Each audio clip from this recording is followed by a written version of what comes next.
Hello friends, जय हिंद दोस्तों। UPPCS और आरओ का प्रैक्टिस सेट नंबर 6 देखेंगे। सीरीज सेकंड का काफ़ी महत्वपूर्ण प्रैक्टिस सेट है। देखो आपके सामने पहला क्वेश्चन ये रहा। जवाब बताओ इसका कि एक बाइट कितने बिट्स के बराबर होता है। काफ़ी अच्छा क्वेश्चन है, कॉमन भी है, इजी भी है, सभी एग्जामों में पूछा जाता है। तो एक बाइट कितने बिट्स के बराबर होता है? 8, 16, 24 या 32? बताइए। तो देखो एक बाइट जो होता है 8 बिट्स के बराबर होता है। देखो बिट जो होती है सबसे छोटी यूनिट होती है कंप्यूटर प्रणाली में। कंप्यूटर की जो सभी कार्य प्रणालियाँ होती हैं अंक पद्धति पर आधारित होती हैं और इसमें सबसे छोटी यूनिट जो होती है बिट होती है। देखो 8 बिट के बराबर एक बाइट होता है, याद रखना। 8 बिट के बराबर क्या होता है? एक बाइट। और 1024 बाइट के बराबर 1 किलोबाइट होता है। 1024 किलोबाइट के बराबर 1 मेगाबाइट होता है। और 1024 मेगाबाइट के बराबर 1 गीगाबाइट होता है। 1024 गीगाबाइट के बराबर 1 टेराबाइट होता है। तो देखो ये फेर है 1024 का, याद रख लेना, अधिकतर पूछा जाएगा। यानी 1 केबी बराबर कितने बाइट होते हैं? तो 1024। 1 एमबी बराबर कितने किलोबाइट होते हैं? तो 1024। 1 जीबी बराबर कितने मेगाबाइट होते हैं? यानी एमबी कितने होते हैं? 1024। तो 1024 ही समझ लेना। केवल याद करना है आपको कि 8 बिट बराबर 1 बाइट होता है, ये कॉमन है, बाकी सभी सिंपल हैं, याद करना। ठीक है। अब देखो क्वेश्चन नंबर सेकंड। इसमें आपको मिलान करना है सूची फर्स्ट का सेकंड से। एक साइड में देखो विदेशी यात्री लिखे हुए हैं और एक साइड में भारत में उनका आगमन का जो वर्ष है, यानी कब आए थे वो भारत में, ये लिखा हुआ है। तो मिलान करना है आपको। देखो विलियम हॉकिंस, ये भी पता होगा सभी को, कहते हैं कि जलमार्ग से, यानी ये कहते हैं कि सबसे पहले भारत में अंग्रेज कौन आया था? तो देखो विलियम हॉकिंस आया था ये जलमार्ग से। लेकिन इससे पहले रॉल्फ हिंच आया था जो अकबर के टाइम में आया था, और जहांगीर के टाइम में आया था विलियम हॉकिंस। यानी जहांगीर जो था अकबर का बेटा था, तो उस हिसाब से भी समझ सकते हो। लेकिन ये जो रॉल्फ हिंच जो आया था ये स्थल मार्ग से आया था, और विलियम हॉकिंस जो आया था, विलियम हॉकिंस, ये जलमार्ग से आया था। ठीक है। तो देखो विलियम हॉकिंस आया था 1608 में। ठीक है, एक का हो जाएगा 2। रॉल्फ हिंच कब आया था? रॉल्फ हिंच बता सकता है कोई? अकबर के टाइम में। अकबर कब रहा था?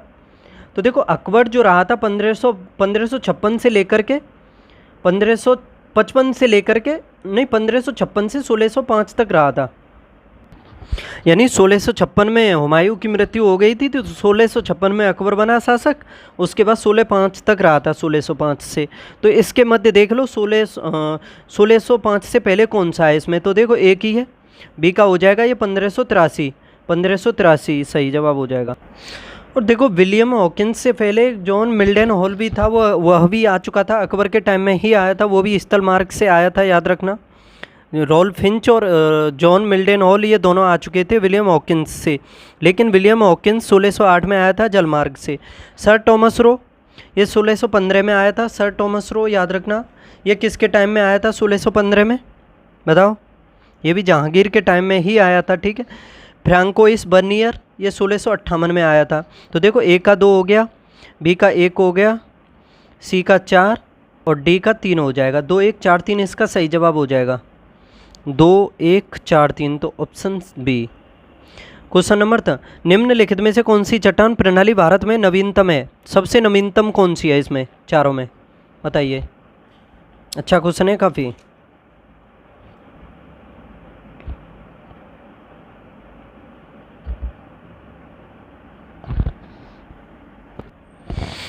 विंध्यन, कुड़प्पा, धारवाड़ या गोंडवाना? बताओ। देखो आर्कियन, धारवाड़, कुड़प्पा, विंध्यन, ये तो काफ़ी प्राचीन है। लेकिन इसमें जो ऑप्शन डी में दिया हुआ है गोंडवाना, ये इन सभी में नवीनतम है। तो इसका सही जवाब होगा ऑप्शन डी। देखो ये गोंडवाना जो चट्टानें हैं, इन्हीं से अधिकतम भारत में तकरीबन 97-98% के आसपास कोयले का उत्पादन होता है। ठीक है, याद रखना 97-98।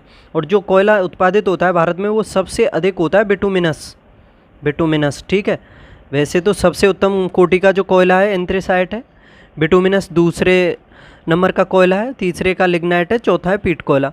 देखो जिसमें कार्बन की मात्रा अधिक होती है वो उत्तम कोटि का कोयला होता है। यानी जिसमें राख कम हो, यानी कह सकते हो यानी ऐसे समझ सकते हो इसे कि जो उत्तम कोटि का कोयला होता है उसमें कार्बन तो अधिक होता ही होता है, ज्वलनशील भी अधिक होता है, धुआं भी कम होता है। जो लो क्वालिटी का कोयला होगा उसमें अधिक धुआं निकलेगा, राख अधिक निकलेगी उस हिसाब से भी। ठीक है, जो एंथ्रेसाइट है उसका औद्योगिक क्षेत्रों में अधिक उपयोग होता है, और जो पीट लिग्नाइट वगैरह जो कोयले हैं इनका कम होता है। और एंथ्रेसाइट कोयले को भारत अधिकतर आयात ही करता है। ठीक है, आगे देखते हैं क्वेश्चन नंबर 4 को। मुगल बादशाह जहांगीर के दरबार के चित्रकारों के विषय में सही कथनों की पहचान कीजिए तथा नीचे दिए गए कूट का सही उत्तर दीजिए। मुगल बादशाह जहांगीर के बारे में दिए हुए हैं ये सभी कथन। पहला इसमें उसने उस्ताद मंसूर को नादिर उल अत्र की उपाधि दी थी। दूसरा है उसने अबुल हसन को नादिर उज जमा की उपाधि दी थी। तीसरा है उस्ताद मंसूर को व्यक्ति चित्रों में महारत हासिल थी। और चौथा है इसमें अबुल हसन पक्षी विशेषज्ञ चित्रकार थे। तो इन चारों में से बताओ जहांगीर के टाइम में ये सभी दरबार में चित्रकार थे, इसमें कौन सा सही है?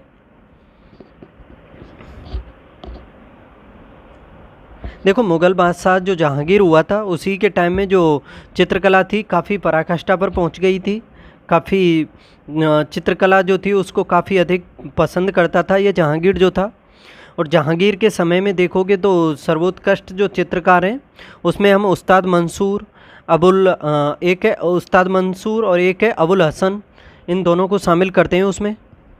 देखो जहांगीर ने जो उस्ताद जो मंसूर है उसको पक्षी विशेषज्ञ चित्रकार कहा था उस्ताद मंसूर को, और इसमें क्या दिया है व्यक्ति चित्रों में महारत थी, जबकि ये वो जो था इसको क्या कहा था पक्षी विशेषज्ञ चित्रकार था ये। ठीक है, मंसूर जो था। तो इसमें ये तीसरा तो इस वजह से आसानी से समझ सकते हो ये गलत है। इसमें पहला देख लो उसने उस्ताद मंसूर को नादिर उल अत्र की उपाधि दी थी, तो देखो ये सही है। इसमें उस्ताद मंसूर को नादिर उल अत्र की उपाधि दी थी, ये सही है।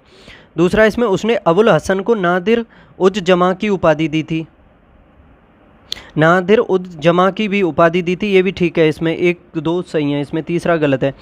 अबुल हसन पक्षी विशेषज्ञ चित्रकार था। अबुल हसन देखो अबुल हसन जो था ये व्यक्ति चित्रों का चित्रकार था, यानी व्यक्ति जो विशेषज्ञ चित्रकार कह सकते हो इसे। ये दोनों ऊपर नीचे, ये तीसरा और चौथा ऊपर नीचे बदल दिए हैं, ये समझ सकते हो ये दोनों गलत हैं। उस्ताद मंसूर को तो कह सकते हो पक्षी विशेषज्ञ चित्रकार, और अबुल हसन को कह सकते हो व्यक्ति चित्रों में महारत हासिल करने के रूप में चित्रकार। ठीक है, 1 और 2 सही हैं इसमें ओनली, तो इसका सही जवाब हो जाएगा ऑप्शन बी। क्वेश्चन नंबर 5, वर्ष 2023 में आए प्रमुख चक्रवात व उनका नामकरण करने वाले देश के संदर्भ में निम्नलिखित में से कौन सा युग्म सही नहीं है? काफ़ी अच्छा क्वेश्चन है।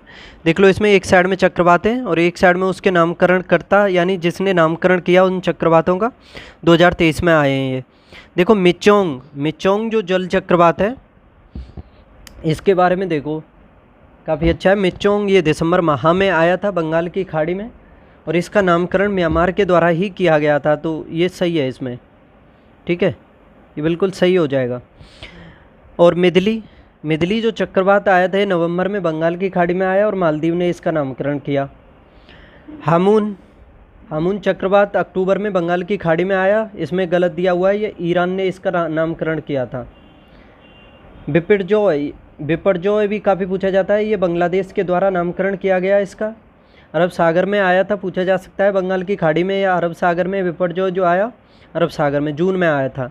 एक तेज चक्रवात भी आया था, यानी तूफान कह दो चक्रवात कुछ भी कह दो, अक्टूबर में आया, अरब सागर में आया ये। ठीक है, भारत ने इसका नामकरण किया था तेज का, तो इसका जवाब हो जाएगा ऑप्शन सी। क्वेश्चन नंबर 6, इसमें भी मिलान करना है सूची फर्स्ट का सेकंड से। देखो एक साइड में लिखे हुए हैं पर्वतीय दर्रे और एक साइड में राज्यों के नाम। बुमला दर्रा कहाँ पर है? ये पड़ता है आपका अरुणाचल प्रदेश में। ठीक है, कहाँ पर है? अरुणाचल प्रदेश में, मिलान सही दिया हुआ है। जलेपला हिमाचल प्रदेश में, सिक्किम में है जलेपला, तो अच्छा इसका मिलान करना है। चलो ये तो ठीक है, बी का हो जाएगा 3। 1 सेकंड, हाँ मिलान ही करना है। देखो ए का 1 हो गया, बी का हो जाएगा 3। जलेपला सिक्किम में, मुलिंगला ये उत्तराखंड में, इसका 4 हो जाएगा। सिपकिला हिमाचल प्रदेश में, इसका 2 हो जाएगा। 1342 ये सही है। क्वेश्चन नंबर 7, एक साइड में देखो पुस्तकें लिखी हुई हैं, एक साइड में उसके लेखकों के नाम है। राग विबोध पुस्तक को सोमनाथ के द्वारा लिखा गया था, तो ये सही है इसमें। पद्मावती कथा को दामोदर कवि के द्वारा लिखा गया, ये भी ठीक है। आशिका भीमसेन के द्वारा लिखी गई, ये भी ठीक है। नुस्खा ए दिलकुशा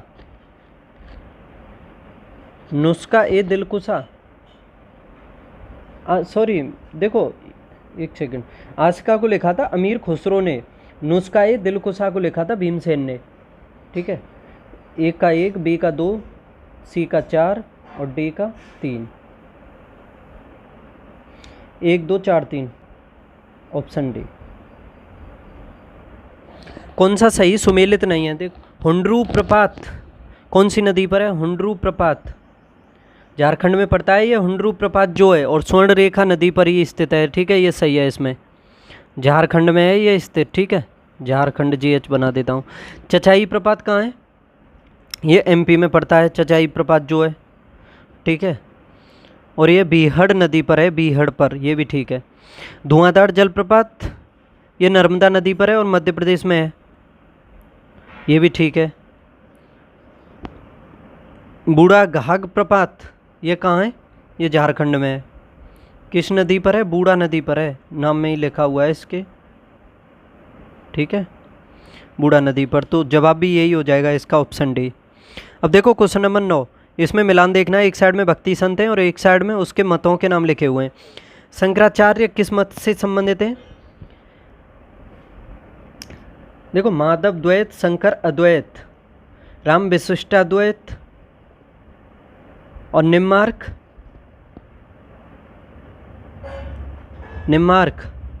द्वैताद्वैत, ठीक है। देखो शंकराचार्य किससे संबंधित है? अद्वैतवाद से, ठीक है, तो शंकराचार्य का हो जाएगा, एक का 2 हो जाएगा। रामानुजाचार्य विशिष्टाद्वैतवाद से, भगवान राम के गुरु कौन हुए? महर्षि वशिष्ठ, उस हिसाब से भी याद कर सकते हो। राम किससे संबंधित हैं? वशिष्ठ से, वशिष्ठ कह दो या विशिष्ट कुछ भी कह दो, विशिष्टाद्वैतवाद, ठीक है, बी का हो जाएगा 3। निम्बार्काचार्य ये संबंधित हैं द्वैताद्वैतवाद से, तो इसका हो जाएगा ऑप्शन, इसका सी का 4 हो जाएगा। और देखो माधवाचार्य माधव द्वैत, इसका 1 हो जाएगा, माधव द्वैत, शंकर अद्वैत, निम्बार्क द्वैताद्वैत और रामानुजाचार्य विशिष्टाद्वैत, ठीक है। 2 3 4 1 इसका सही जवाब हो जाएगा, 2 3 4 1, तो ऑप्शन बी। ये क्वेश्चन जो है ना, इस टाइप का क्वेश्चन पूछा जा चुका है 2021-22 के एग्जाम में, PCS में। ये देखो क्वेश्चन नंबर 10, संविधान की दूसरी अनुसूची में निम्नलिखित संवैधानिक पदाधिकारियों के वेतन भत्ते आदि संबंधी उपबंध किए गए हैं। संविधान की दूसरी अनुसूची में निम्नलिखित संवैधानिक प्राधिकारियों के वेतन भत्ते आदि संबंधी उपबंध किए गए हैं। किस किस के किए गए हैं ये देखना है। राष्ट्रपति और राज्यपालों के, क्या इसमें राष्ट्रपति और राज्यपाल के भी आएंगे? देखो बहुत ही अच्छा क्वेश्चन है ये। राष्ट्रपति और राज्यपालों को क्या दूसरी अनुसूची में शामिल करते हैं? यानी वेतन भत्तों से संबंधित है दूसरी अनुसूची जो है, सभी को पता ही होगा इसके बारे में। जो सभी अनुसूचियां हैं उन सभी को अच्छे से कर लेना। देखो मूल संविधान जो था उसमें 8 अनुसूचियां थी, लेकिन बाद में 4 और जोड़ दी गई, तो टोटल हो गई 12 अनुसूचियां भारतीय संविधान में, ठीक है। तो उसी हिसाब से ये दूसरी अनुसूची के बारे में है।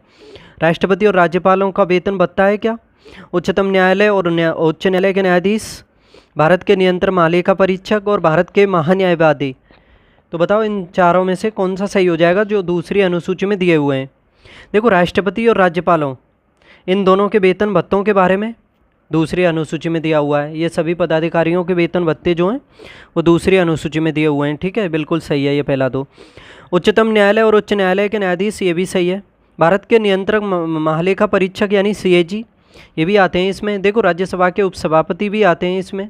राज्यसभा का जो सभापति आता है, जो उपराष्ट्रपति होता है, उसको सभापति के नाते ही वेतन मिलता है, वो भी इसी में है।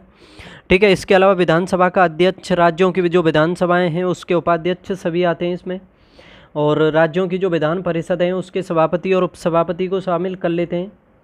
ठीक है। देखो महान्यायवादी जो है भारत का महान्यायवादी, क्या इसमें आता है बताओ? देखो इसमें महान्यायवादी के बारे में उल्लेख नहीं है तो ये गलत है, इसमें चौथा गलत हो जाएगा। यानी अटॉर्नी जनरल जो होता है, अटॉर्नी जनरल ऑफ इंडिया, महान्यायवादी कह सकते हो। इसका जो वेतन है वो राष्ट्रपति के द्वारा निर्धारित किया जाता है और जो इसको दिया जाता है उसको रिटेनर कहा जाता है। महान्यायवादी और महाधिवक्ता का वेतन राष्ट्रपति के द्वारा ही निर्धारित किया जाता है, बाकी सभी का संसद करती है, याद रखना। जो इन दोनों को दिया जाता है उसे क्या कहते हैं? वेतन जो दिया जाता है महान्यायवादी और महाधिवक्ता को, उसे रिटेनर कहते हैं। ठीक है, याद रखना। तो 1 2 3 इसमें ये सही जवाब हो जाएगा, 1 2 3 ऑप्शन सी। देखो अनुसूचियों के बारे में बता दूं, जैसे पहली अनुसूची है उसमें भारतीय राज्यों और केंद्र शासित प्रदेशों के बारे में दिया हुआ है, उसके नाम और उसके अधिकार क्षेत्रों के बारे में। दूसरी अनुसूची में वेतन और बताई दी है मैंने अभी। तीसरी अनुसूची जो है उसमें शपथ के बारे में दिया हुआ है, जो पदाधिकारी हैं उनकी जो शपथों के बारे में दिया हुआ है तीसरी अनुसूची में। लेकिन याद रखना तीसरी अनुसूची में शामिल नहीं है राष्ट्रपति, उपराष्ट्रपति और राज्यपाल जो हैं राज्यों के, वो तीसरी अनुसूची में शामिल नहीं है, क्योंकि इनकी जो शपथों का जो उल्लेख है वो आर्टिकलों में दिया हुआ है। जैसे राष्ट्रपति को जो शपथ दिलाई जाती है वो आर्टिकल 60 में दिया हुआ है। ठीक है, इस वजह से ये तीसरी अनुसूची में नहीं है। उपराष्ट्रपति को शपथ के बारे में 69 में दिया हुआ है, आर्टिकल 69 के तहत दी जाती है। और जो राज्यपाल है राज्यों का, उसको 159 आर्टिकल, ये भी याद कर लेना, इसके तहत शपथ दिलाई जाती है। इस वजह से इन्हें तीसरी अनुसूची में शामिल नहीं करते हैं। और चौथी अनुसूची में देखा होगा आपने, जो राज्यसभा में सीटों का आवंटन है जनसंख्या के आधार पर, उसका उल्लेख है चौथी अनुसूची में। ठीक है। और पांचवी अनुसूची में दिया हुआ है अनुसूचित जाति और अनुसूचित जनजाति यानी SC और ST क्षेत्रों के जो नियंत्रण और प्रशासन है उसके विषय में दिया हुआ है। छठवीं अनुसूची को भी याद कर लेना, जो विशेष प्रशासनिक क्षेत्र हैं उसके प्रशासन के लिए जो विशेष प्रावधान है, जैसे चार उत्तर पूर्वी राज्य हैं, असम, मेघालय, त्रिपुरा, मिजोरम, उन चारों के बारे में दिया हुआ है। और सातवीं अनुसूची काफ़ी कॉमन है, आर्टिकल 240 है, उसके तहत देखोगे आप तो संघ एवं राज्यों के बीच जो शक्तियों का बंटवारा है वो सातवीं अनुसूची में दिया हुआ है। जैसे संघ सूची, राज्य सूची, समवर्ती सूची में दिया हुआ है, उस हिसाब से देख सकते हो।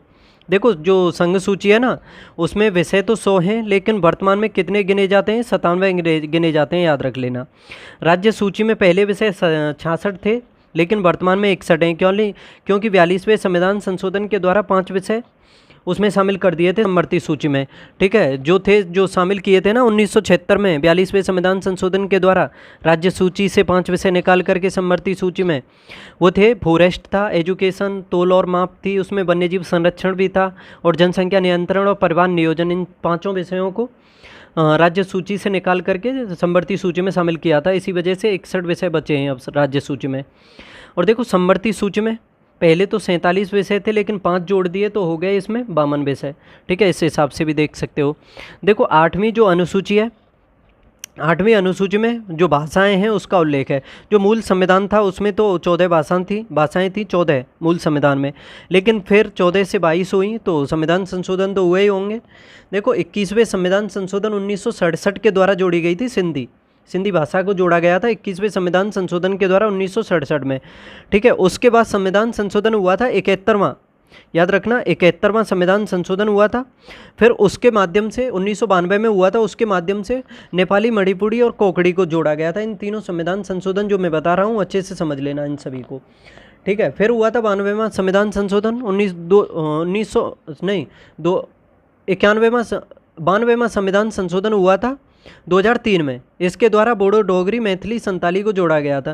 देखो बोडो असम, नागालैंड क्षेत्र जो उस क्षेत्र में बोली जाती है पता होगा, डोगरी बोली जाती है हिमाचल प्रदेश और जम्मू कश्मीर का क्षेत्र जो है, और जो संताली है वो झारखंड क्षेत्र में बोली जाती है। देखो जो चारों भाषाएं थी ना, ये 92वें संविधान संशोधन के द्वारा जोड़ी गई थी, और आखिरी भाषा थी संताली जो झारखंड क्षेत्र में बोली जाती है। ठीक है, इन सभी को अच्छे से रट लेना। और देखो 9वीं अनुसूची भूमि सुधार से संबंधित है, पहले संविधान संशोधन के द्वारा जोड़ा गया था 1951 में। 10वीं अनुसूची है दल बदल से संबंधित, तो उस पर रोक लगाती है। इसको 52वें संविधान संशोधन से जोड़ा गया। राजीव गांधी जब प्रधानमंत्री थे 1985 में हुआ था। ठीक है, 2 अनुच्छेदों में इसमें बदलाव किया गया था। एक तो अनुच्छेद था 302 का 2 और 191 का 2, इन दोनों आर्टिकलों में परिवर्तन किया गया था। 92वें संविधान संशोधन के माध्यम से दल बदल पर रोक लगाई गई थी, 10वीं अनुसूची में शामिल किया। ठीक है, फिर 11वीं अनुसूची हुई, वो पंचायतों को संवैधानिक दर्जे से संबंधित है। और 73वां संविधान संशोधन हुआ था 1992-93 में, उसमें 29 विषय जोड़े गए और पंचायतों के कार्य एवं कर्तव्य उसी में शामिल किए गए। ठीक है, 29 विषय जो हैं उसी में होते हैं। देखो 12वीं अनुसूची नगर पालिकाओं को संवैधानिक दर्जा देने से संबंधित है और ये भी 1992-93 में हुआ था और इसमें भाग 9A भी जोड़ा गया था। ठीक है, भाग 9 में तो ये पंचायतों से संबंधित प्रावधान किए गए, भाग 9A में नगर पालिकाओं से 18 विषय इसमें शामिल किए गए 12वीं अनुसूची में। ठीक है, तो ये भी नरसिम्हा राव के टाइम में हुए थे, ये दोनों संविधान संशोधन जो हुए थे, पीएम थे नरसिम्हा राव। ठीक है, तो मैंने अनुसूचियाँ अच्छे से समझा दी, फिर भी आप इन्हें अच्छे से रट लेना, रिवाइज करना बार बार, 1-2 क्वेश्चन अनुसूचियों से पूछा जाता है किसी ना किसी एग्जाम में। अब देखते हैं हम आपके सामने क्वेश्चन नंबर 11 है। पोषण स्तर बनते हैं केवल मांसाहारी जंतुओं से, केवल पौधों से, केवल जंतुओं से या खाद्य श्रृंखला में जीवों के संबंध होने से? बताइए कौन सा सही जवाब होना है आपका।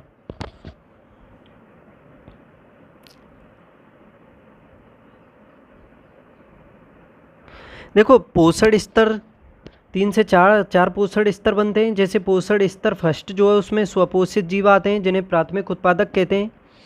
और आपका पोषण सेकंड जो होता है, पहला तो मैंने बताया, दूसरा जो होता है पोषण सेकंड उसमें प्राथमिक उपभोक्ता आते हैं। पोषण स्तर होता है तीसरा, उसमें द्वितीयक उपभोक्ता आते हैं। चौथा स्तर जो होता है उसमें सर्वाहारी या इसे तृतीयक उपभोक्ता कह सकते हो। तो इसमें जवाब बता दो कौन सा सही हो जाएगा।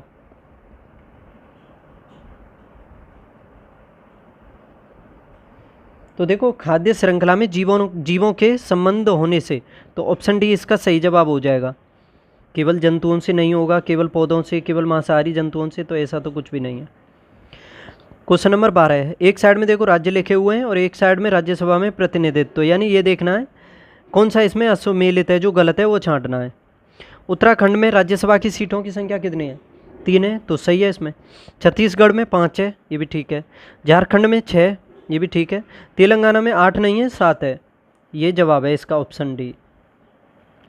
जैव विविधता के ह्रास का मुख्य कारण क्या है? यानी जैव विविधता को सबसे अधिक प्रभावित कौन सा कारण करता है, यानी जैव विविधता की हानि सबसे अधिक किस वजह से होती है? आवासीय प्रदूषण, विदेशी प्रजातियों का समावेश, अत्यधिक दोहन या प्राकृतिक आवास विनाश?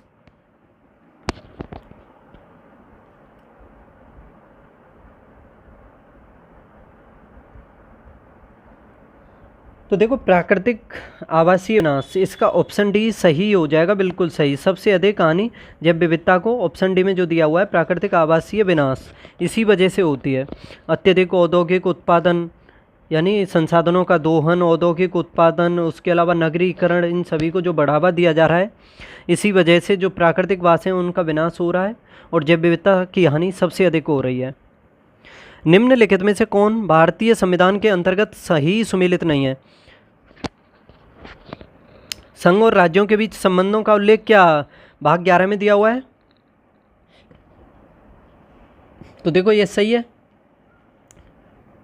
विधायी संबंध दिए हुए हैं भाग 11 में, प्रशासनिक संबंध भाग 12 में दिए हुए हैं और वित्तीय नहीं, विधायी और प्रशासनिक भाग 11 में, वित्तीय संबंध दिए हुए हैं भाग 12 में। देखो वित्त, संपत्ति, संविदाएं और वादीय संबंध दिए हुए हैं भाग 13 में। इसमें भाग 12 में संघ और राज्यों के अधीन सेवाएं, संघ और राज्यों के अधीन सेवाओं का उल्लेख तो भाग 14 में दिया हुआ है, इसमें 13 दिया हुआ है, तो गलत है ना, ये जवाब भी यही होगा। ठीक है, भाग 13 में क्या है फिर? देखो भारत का जो राज्य क्षेत्र है उसके भीतर जो व्यापार या फिर वाणिज्य और जो समागम है उसके बारे में दिया हुआ है भाग 13 में। भाग 15 में, 15 नहीं है इसमें, भाग 20 दिया हुआ है। भाग 20 में संविधान संशोधन के बारे में उल्लेख है। ठीक है, ये याद कर लेना। देखो आपसे कहूँगा आर्टिकल तो याद करने ही करने हैं, उसके साथ अनुसूचियाँ भी करनी है, प्रस्तावना कर लो तो अच्छी बात है। और ये जो संविधान के भाग हैं ये भी याद कर लेना, इससे काफ़ी आसानी होती है याद करने की। जैसे 22 भाग हैं तो मैं संक्षेप में बता देता हूँ, आप याद कर लेना अच्छे से। जैसे कि भाग 1 है, ठीक है, भाग 1 में आर्टिकल 1 से 4 तक शामिल करते हैं हम संघ और राज्य क्षेत्र जो है उसको। भाग 2 है 5 से 11 तक है, उसमें नागरिकता का उल्लेख है। ठीक है, भाग 3 है 12 से 35 तक, मौलिक अधिकारों का है। मौलिक अधिकार सभी को अच्छे से रट लो। ठीक है, 12 से 35 तक जो मौलिक अधिकार दिए हुए हैं अच्छे से घोट करके पी जाओ उन्हें। ठीक है। भाग चौथा है, उसमें 36 से 51 तक उल्लेख है आर्टिकल का, और राज्य के जो नीति निर्देशक तत्व हैं उनका उल्लेख है। ये बाध्य योग्य नहीं है, याद रखना। ठीक है। भाग 4A में मौलिक कर्तव्य दिए हुए हैं, आर्टिकल है 51A। भाग 5 है जो 52 से 151 तक है, इसमें संघ के बारे में दिया हुआ है, 52 से 151 के बारे में, और ये संविधान का सबसे बड़ा भाग है, याद रखना। भाग 5 जो है सबसे बड़ा है, तकरीबन 100 आर्टिकल के करीब हैं इसमें। भाग 6 भी काफ़ी बड़ा है, इसमें 152 से लेकर के 237 है। ठीक है। इसमें राज्यों के बारे में दिया हुआ है। देखो 5, 6, 7 निर्सित है, 8, तो इन तीनों को ऐसे याद कर सकते हो, संघ, राज्य और यूटी। सबसे बड़ा राज्य होता है, उससे छोटा होता है, सबसे बड़ा संघ होता है, उससे छोटा होता है राज्य, और सबसे छोटा होता है केंद्र शासित। तो उस हिसाब से 5, 6 और 8, क्योंकि 7 निर्सित पड़ा हुआ है। 8 में जो 239 से 242 तक यूटी यानी केंद्र शासित प्रदेशों के बारे में उल्लेख है। भाग 9 बताया था मैंने, पंचायतों से संबंधित है, 243 से 243 तक। ठीक। और भाग 9A 243P से लेकर के ZG तक है। ठीक है। तो इसमें नगर पालिकाओं के बारे में दिया हुआ है। और आपका भाग 10 है, उसमें अनुसूचित जनजातियों से संबंधित क्षेत्रों के बारे में है। भाग 11 में दिया हुआ है संघ और राज्यों के बीच जो संबंध है उसके बारे में। ठीक है। भाग 12 याद करना, 264 से मैंने बताया था संघ और राज्यों के बीच संबंध हैं जो विधायी और प्रशासनिक, वो भाग 11 में, और जो भाग 12 है उसमें वित्तीय संबंध है। भाग 13 में दिए हुए हैं जो भारत के राज्य क्षेत्र के भीतर देखोगे व्यापार, वाणिज्य और समागम के बारे में दिया हुआ है। भाग 14 में संघ और राज्यों के अधीन सेवाओं के बारे में उल्लेख है। अधिकरण भी देखो भाग 14A में दिया हुआ है, आर्टिकल है उसके लिए 2, 323A और 323B, ये अधिकरण से संबंधित है 14A में। भाग 15 में निर्वाचनों के बारे में दिया हुआ है, 324 से 329 तक। भाग 16 में 330 से 342 तक दिए हुए हैं, जैसे कुछ वर्ग हैं उनके लिए विशेष उपबंधों के बारे में। भाग 16 हो गया। भाग 17 में दिया हुआ है 343 से 351 तक, ये भी इम्पोर्टेंट है। भाग 17 ये राजभाषाओं से संबंधित है। ठीक है, राजभाषा से। देखो भाग 18 है, 352 से 60 तक है, 360 तक। इसमें जो आपातकाल हैं यानी आपात जो उपबंध हैं उसके बारे में, जैसे राष्ट्रीय आपातकाल, राष्ट्रपति शासन, वित्तीय आपातकाल, ये सभी। भाग 19 में 361 से 367 तक है, प्रकीर्ण के बारे में। 20 में संविधान संशोधन है, आर्टिकल 368 साउथ अफ्रीका से लिया गया। भाग 21 है, उसमें 369 से 392 तक है, अस्थायी जो संक्रमणकालीन और विशेष उपबंध हैं वो 21 में दिए हुए हैं। भाग 22 में बता दो मुझे, 393 से 395 तक दिए हुए हैं। ठीक है, इन सभी को अच्छे से रट लो, अच्छे से बार बार रिवाइज करो, 1-2 क्वेश्चन निश्चित अब पूछा जाएगा इन सभी से। ठीक है, अब देखते हैं क्वेश्चन नंबर 15। निम्नलिखित युग्मों में से कौन सही सुमेलित नहीं है? रेनेटिंग पनीर से। रेनेटिंग युग्मों में कौन सही सुमेलित नहीं है, बताइए। तो देखो रेनेटिंग पनीर से संबंधित है, बिल्कुल सही है। जैव प्रौद्योगिकी,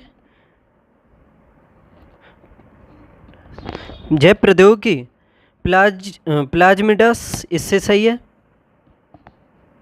और गोल्डन चावल विटामिन ए, ये भी संबंधित है इसी से। देखो ओजोन परत ट्रोपोस्फियर में है क्या? तो देखो ओजोन परत तो स्ट्रेटोस्फियर में है, यानी समताप मंडल में पाई जाती है, तो ये तो गलत है ना। इसमें ऑप्शन डी सही जवाब हो जाएगा। 10 से 50 किलोमीटर की ऊंचाई पर पाई जाती है ये। ठीक है, उस हिसाब से समझ सकते हो। क्वेश्चन नंबर 16 है, इसमें आपको देखना है, मिलान करना है सूची फर्स्ट का सेकंड से। देखो एक साइड में संवैधानिक प्रावधान, एक साइड में उसके स्रोत। राज्यपालों की नियुक्ति ये किस संविधान से ली गई है? ये कनाडा के संविधान से, तो एक का 2 हो जाएगा। न्यायपालिका की स्वतंत्रता ये यूएसए के संविधान से, इसका 1 होगा। संसदीय विधायी प्रक्रिया ब्रिटेन से, इसका 4 हो जाएगा। और संसद के दोनों सदनों की संयुक्त बैठक ये ऑस्ट्रेलिया से। 2, 1, 4, 3 इसका सही जवाब है। 2, 1, 4, 3 ऑप्शन डी। अब देख लो क्वेश्चन नंबर 17, इसमें भी मिलान ही करना है आपको। देखो एक साइड में भारत वर्ष में अधिनियमों के नाम लिखे हुए हैं, और एक साइड में वर्ष यानी कब का जो अधिनियम है, कौन से सन का है। वन संरक्षण अधिनियम 1980 का है। ठीक है, ये तो इजी है। ये 15-20 अधिनियम है, इंपॉर्टेंट है, वही पूछे जाएंगे। उन सभी को अच्छे से लिख लेना और रिवाइज करते रहना बार बार। देखो वन संरक्षण अधिनियम है 1980 का। पर्यावरण संरक्षण अधिनियम 1986 का है, काफ़ी पूछा जाता है। वायु प्रदूषण निवारण एवं नियंत्रण अधिनियम ये 1974 का, उसका 1981 का। जल है 1974 का। तो जल प्रदूषण निवारण एवं नियंत्रण अधिनियम, तो ये तो सभी मिलान सही दिए हुए हैं। 1 2 3 4 इसका सही जवाब हो जाएगा ऑप्शन डी। अब देखो क्वेश्चन नंबर 18, राज्य लोक सेवा आयोग के संदर्भ में निम्नलिखित कथनों पर विचार कीजिए। पहला इसमें देखो, इसमें पहला राज्य लोक सेवा आयोग के संदर्भ में देखने हैं ये कथन कि राज्य लोक सेवा आयोग के व्यय भारत की संचित निधि पर भारित होते हैं। दूसरा है राज्य लोक सेवा आयोग के कार्यों का विस्तार संबंधित राज्य के विधानमंडल द्वारा विधि बना करके किया जाता है। तो बताओ इसमें से कौन सा सही हो जाएगा?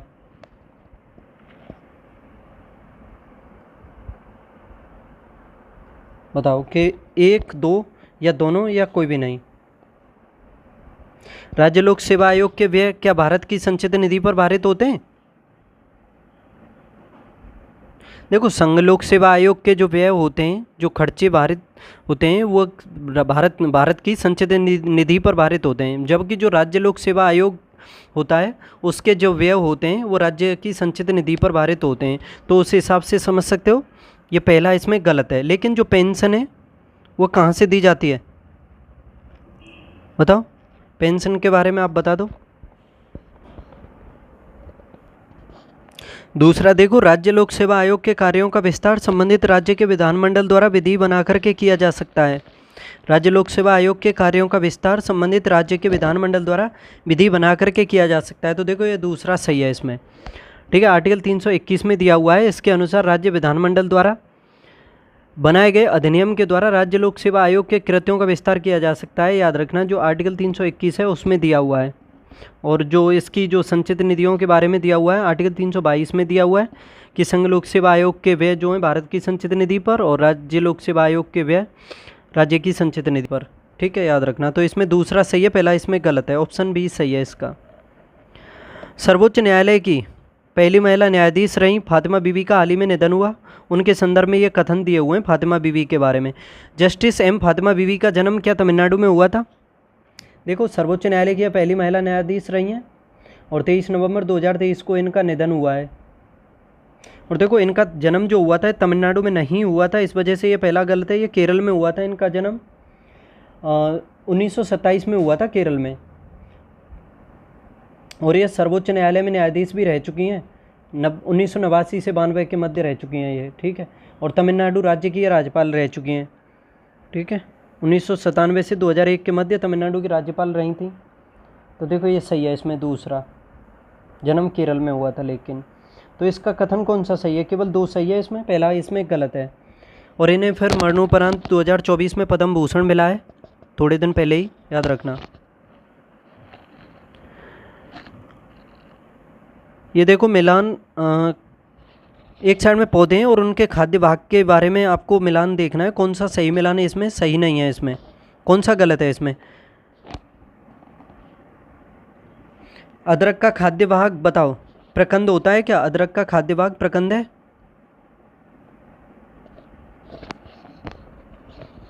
तो देखो ये सही है इसमें, पहला तो सही है। प्याज का खाने वाला भाग मांसल पर्ण होता है, ये भी ठीक है। आलू का क्या मूल होता है? देखो, आलू का खाने का जो भाग होता है वो कंद होता है, यानी उसे रूपांतरित तना कह सकते हो। रूपांतरित तना जो है उसी को कहते हैं कंद, ठीक है, ये होता है, ना कि मूल होता है। तो इसमें ऑप्शन सी वाला जो है ये गलत दिया हुआ है इसमें, ठीक है। बाकी सभी इसमें सुमेलित हैं। जैसे नारियल, इसका भ्रूणपोष जो होता है वो खाने वाला भाग होता है। क्वेश्चन नंबर 21, किसी व्यक्ति को किसी अपराध के लिए तब तक दोषी नहीं ठहराया जा सकता जब तक उसने अपने कार्य से उस समय प्रवर्त किसी विधि का अतिक्रमण न किया हो। भारतीय संविधान के निम्नलिखित में से किस संबंध में यह प्रावधान है? यानी जिस टाइम उसने जो अपराध किया है उसी के अकॉर्डिंग जो उस जगह पर कानून होगा उसी के अनुसार उसको दंडित किया जाएगा। किसी व्यक्ति को अपराध के लिए तब तक दोषी नहीं ठहराया जा सकता जब तक उसने अपने कार्य से उस समय प्रवर्त किसी विधि का अतिक्रमण नहीं किया हो। यानी उस टाइम जो कानून हो, अगर उसने उस कानून का हनन नहीं किया है, उस कानून को नहीं तोड़ा है, तो तब तक उसे कोई दंडित नहीं किया जाएगा, समझ सकते हो। और दंडित भी किया जाएगा तो उस टाइम जो कानून होगा उसी के अकॉर्डिंग किया जाएगा, ठीक है। तो देख लो इसमें आर्टिकल 20 का खंड 1, 22 का खंड 1, 20 का खंड 2 या 22 का खंड 2, कौन सा सही है इसमें? तो देखो इसका सही जवाब हो जाएगा 20 का खंड 1, ऑप्शन ए में जो दिया हुआ है, ठीक है। आर्टिकल 20 का खंड 1 के अनुसार दिया हुआ है कि कोई व्यक्ति किसी अपराध के लिए तब तक सिद्ध नहीं ठहराया जा सकता जब तक कि उसने ऐसा कोई कार्य करने के समय जो अपराध के रूप में आरोपित है किसी प्रवर्त विधि का अतिक्रमण नहीं किया है, यानी उस टाइम जो विधि है उसका अतिक्रमण नहीं किया है, तो तब तक उसे सिद्ध दोष नहीं ठहराया जा सकता, याद रखना। और उसे दंड भी उसी के अनुसार मिलेगा, उससे ज़्यादा उसको दंड नहीं दिया जा सकता है। अब ये देखो क्वेश्चन नंबर 22, निम्नलिखित में से कौन सा युग्म सही सुमेलित नहीं है? विटामिन ए की कमी से रतौंधी रोग होता है, बिल्कुल सही है। विटामिन B3 की पेलाग्रा होता है। विटामिन डी की कमी से वर्णांधता होता है क्या?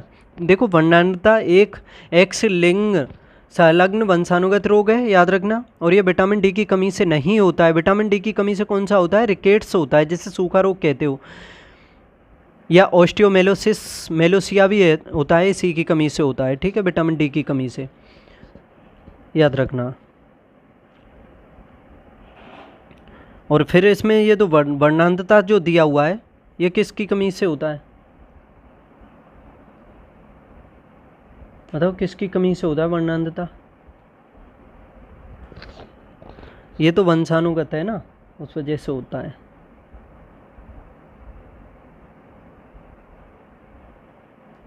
और जो देखो ये पेलाग्रा रोग होता है विटामिन B3 की वजह से, ऑप्शन सी में जो दिया हुआ है, ऑप्शन बी में विटामिन B3 की कमी से। इसको नियासिन या विटामिन PP कहते हैं, विटामिन B3 को, याद रखना। इसी की कमी से पेलाग्रा या चर्मग्राह रोग होता है, ये पूछा जा सकता है। फोलिक एसिड की कमी से कौन सा होता है? रक्त अल्पता। फोलिक एसिड की कमी से होता है रक्त अल्पता, यानी रक्त की कमी हो जाती है, एनीमिया कह सकते हो इसे, ठीक है। क्वेश्चन नंबर 23, भारतीय संविधान के तहत समान कार्य के लिए समान वेतन का प्रावधान है।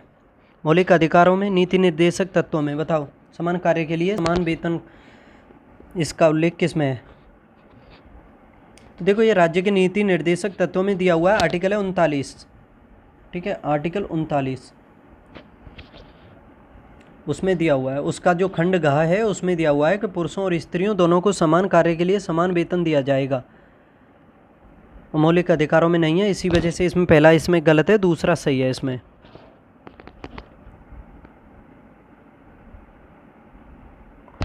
और ये 1976 में इसका संसद द्वारा 1976 में समान पारिश्रमिक जो अधिनियम है वो पारित किया गया था। तो इसका सही जवाब हो जाएगा ऑप्शन बी, केवल 2। अब देखते हैं क्वेश्चन नंबर 24, अक्टूबर 2023 में प्रकाशित पुस्तक है the reverse swing colonialism to cooperation, किसके द्वारा लिखी गई? बताइए। ये काफ़ी फेमस पुस्तक है the reverse swing colonialism to cooperation, किसके द्वारा लिखी गई है? अशोक टंडन, राधिका अयंगर, सोनल गोयल या Neerja Chaudhary?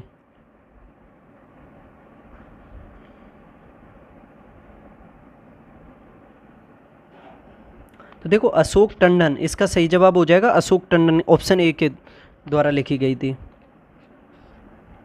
Fire on the gangs किसके द्वारा लिखी गई? ये राधिका अयंगर के द्वारा एक पुस्तक है, फायर ऑन द गैंग्स, याद रखना। नेशन कॉलिंग लिखी थी सोनल गोयल ने, ऑप्शन सी में जो दिया हुआ है nation calling. How prime minister decide, ये किसके द्वारा? नीरजा चौधरी के द्वारा लिखी गई थी। नीरजा चौधरी ये भी काफ़ी फेमस राइटर हैं, इनके द्वारा लिखी गई थी how prime ministers decide, Neerja Chowdhury के द्वारा। आज का लास्ट क्वेश्चन है आपके सामने, भारतीय संविधान के किस संशोधन द्वारा संविधान में 11वां मूल कर्तव्य जोड़ा गया था? तो देखो 86वां संविधान संशोधन हुआ था, इसके द्वारा जोड़ा गया था। और कब हुआ था ये 86वां संविधान संशोधन? 2002 में हुआ था। इसके तहत 51, ये जो है 51 का कह सकते हो, उसमें जोड़ा गया था इसको, ठीक है, 11वां मूल कर्तव्य जो जोड़ा गया था। और इसके तहत ये प्रावधान किया गया था कि जो माता पिता या संरक्षक हैं 6 से 14 वर्ष तक के आयु वाले अपने जो बच्चे हैं उनको यथास्थिति या बालक या प्रतिपाल्य कुछ भी कह दो, उसके लिए शिक्षा के अवसर प्रदान कराना उसका मौलिक कर्तव्य बना दिया था, ठीक है, याद रखना 6 से 14 वर्ष तक के बच्चों के लिए। तो दोस्तों इस तरह से ये आज का प्रैक्टिस सेट कंप्लीट होता है। कल मिलेंगे फिर अगले प्रैक्टिस सेट में, तब तक पढ़ते रहो, हंसते खेलते कूदते मुस्कुराते रहो। चैनल को सब्सक्राइब कर लो, नहीं किया है तो शेयर भी कर दो। अगर इसकी PDF चाहिए तो टेलीग्राम चैनल है M2M क्लासेज नाम से, उसको ज्वाइन कर लो। बाय।